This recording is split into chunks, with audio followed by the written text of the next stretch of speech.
That's the loudest silence I've ever heard. But as one of the passengers on that flight,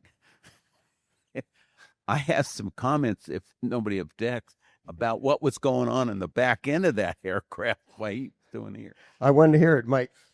Well, we were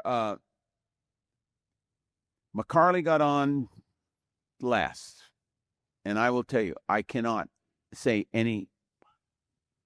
I couldn't go through a dictionary and find any more better descriptions of that man. That man was incredible.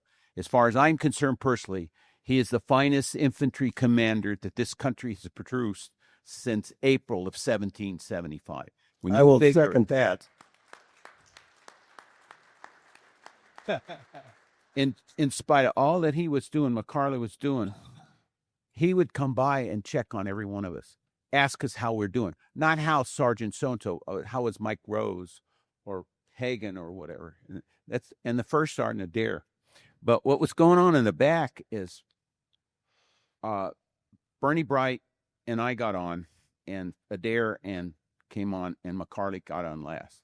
So Bernie and I are sitting at the back end, and we're going up, and then all of a sudden, it got really quiet. That's the loudest silence I've ever heard.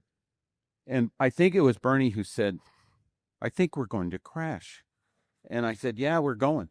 And I remember sitting there arm in arm with Bernie, looking, and the tail was going up and down. And I think the reason we could see the ground and the sky was because the hydraulics were shot and he couldn't get the whatever that ramp up. Well, we would see green and then blue, green and blue. And then all of a sudden I get a tap on the shoulder. And it was a Marine Corps captain. This guy looked like he came from a PA shoot for a recruiting poster he was in starch fatigue, spit shine boots. And of course, we looked like we had been shot at and hit. And can I say that word? Shit at and hit too. And we smelled bad too. And so I said, I got wounded. And that was the Marine gunner.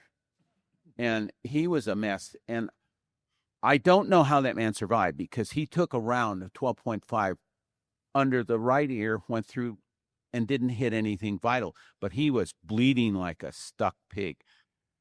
And the next thing I know, we're on the ground.